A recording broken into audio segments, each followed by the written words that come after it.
नमस्कार, मैं चंद्र प्रकाश वर्मा आप सभी का स्वागत करता हूं। आज हम कुंडली विवेचन से संबंधित कुछ बातों के बारे में जानेंगे जो भी बहुत ही महत्वपूर्ण है।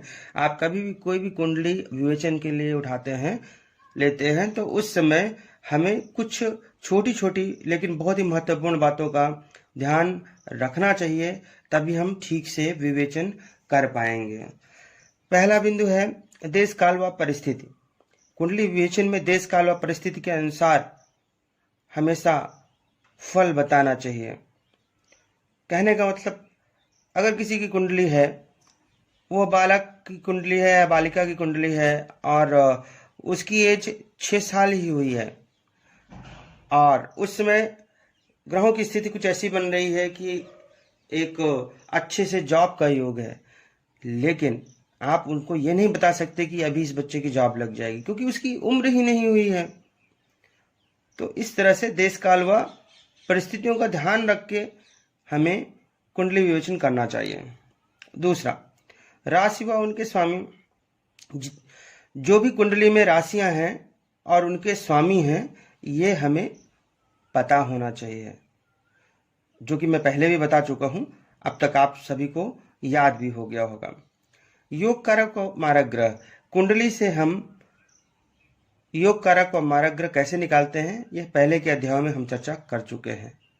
वो हमें पता होना चाहिए, निकाल लेना चाहिए।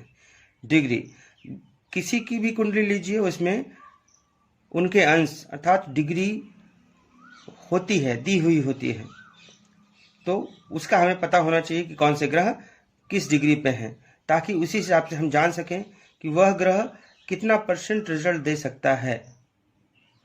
दृष्टि, ग्रहों की दृष्टियां होती हैं, हम जान चुके हैं पहले ही। 7वीं दृष्टि सभी ग्रह की होती है, बाकी और ग्रहों की भी अपनी अपनी दृष्टियां हैं, वो सभी, इस पे भी हम चर्चा कर चुके हैं इस टॉपिक पे। तो उन दृष्टियों के बारे में हमें पता होना चाहिए जो कुंडली कथन में हमें सहायता करेंगे। मित्रता शत्रुता, कौन कौन से ग्रह आपस में मित्र हैं, शत्रु हैं, सम हैं, इसकी चर्चा हम कर चुके हैं, ये भी पता होना चाहिए। उच्च व नीच के ग्रह, इस पर भी हम एक अध्याय में चर्चा कर चुके हैं, उच्च व नीच के ग्रहों के बारे में। ये भी आपको पता होना चाहिए कि किस नंबर राशि में कौन सा ग्रह उच्च का होता है, नीच का होता है। अस्त, सूर्य के साथ कौन कौन से ग्रह अस्त हैं कुंडली में, ये हमें ज्ञात कर लेना चाहिए।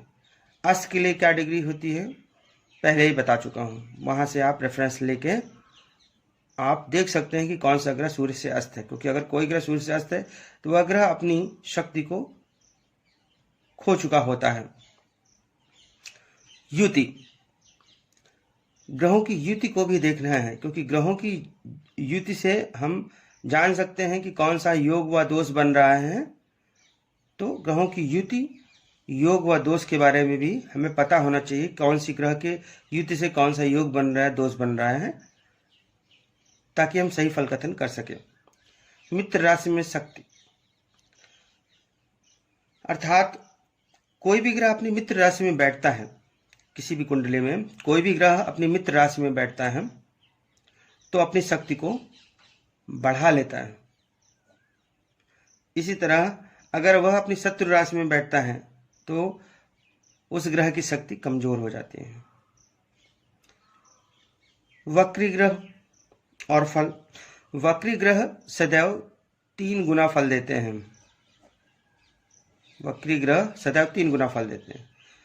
अब पॉजिटिव देते हैं या नेगेटिव, यह बात की बात है, यह ग्रहों की स्थितियों आदि पर निर्भर करेगा, लेकिन वक्री ग्रह 3 गुना फल देते हैं। वक्री ग्रह मार्गी ग्रह, कौन कौन से वक्री ग्रह मार्गी ग्रह, ये भी हमें जानकारी होनी चाहिए। फिर से बताना चाहूंगा, सूर्यदेव चंद्रदेव ये दोनों सदैव मार्गी होते हैं। राहुदेव केतुदेव सदैव वक्री होते हैं। बाकी जो ग्रह हैं 5 ग्रह, मंगल, बुध, बृहस्पति, शुक्र, शनि, ये मार्गी भी चलते हैं और वक्री भी चलते हैं, ये भी हमें पता होना चाहिए। तो उस कुंडली में कौन से ग्रह वक्री हैं और मार्गी हैं, ये हमें ज्ञात होना चाहिए। सूर्यदेव को ग्रहण, सूर्यदेव को जो ग्रहण लगता है वह कोई अन्य ग्रह नहीं लगा सकता है सिवाय राहुदेव व केतुदेव। राहुदेव व केतुदेव ही सूर्यदेव को ग्रहण लगा सकते हैं। सूर्य से अस्त ग्रह, राहुदेव व केतुदेव को छोड़कर सूर्यदेव अन्य सभी ग्रहों को अस्त कर सकते हैं। मारक ग्रह और सूर्य से अस्त ग्रह, अर्थात मारक ग्रह सूर्यदेव से अस्त हो जाए, अगर मारक ग्रह अगर सूर्यदेव से अस्त हो जाए तो ये हमारे लिए अच्छी बात है, क्योंकि वो अपना अशुभ फल नहीं दे पाएंगे। मारक ग्रह सूर्य से अस्त होने की स्थिति में अपनी दशांतर दशा में अशुभ फल नहीं दे पाएंगे, तो ये हमारे लिए अच्छी बात है। त्रिकोण, जिस ग्रह की दो राशियां मिली हुई हैं, एक राशि त्रिकोण में है, एक राशि कहीं भी है, चाहे वह दूसरी राशि 6-8-12 भाव में ही क्यों ना हो, और एक राशि त्रिकोण में हो, तो वह ग्रह योग कारक हो जाता है। जिन राशियों की जिन ग्रहों की दो राशियां हैं, एक राशि अगर त्रिकोण में है, दूसरी राशि भले ही 6-8-12 में ही क्यों ना हो, जो कि अशुभ भाव होता है, तो भी त्रिकोण में राशि होने के कारण वह ग्रह योग कारक हो जाता है। राहु केतु, राहुदेव व केतुदेव चाहे मित्र राशि के घर में ही हो, लेकिन अगर वह राशि 6-8-12 भाव में है तो वे मारक हो जाती है और अपनी दशाओं में अच्छे परिणाम नहीं देती, अशुभ फल देती हैं।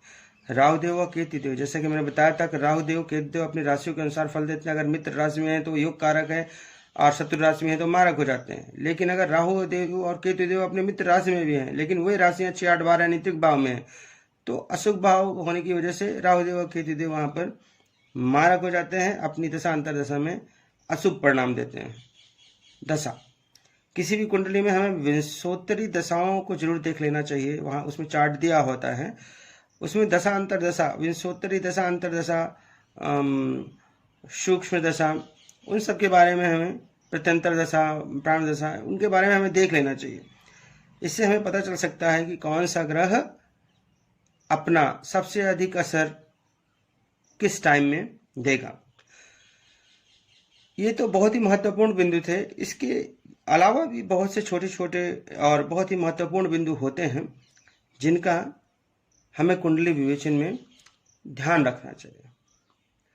इसी के साथ कुंडली विवेचन से संबंधित महत्वपूर्ण बातों का यह अध्याय संपूर्ण हुआ। धन्यवाद।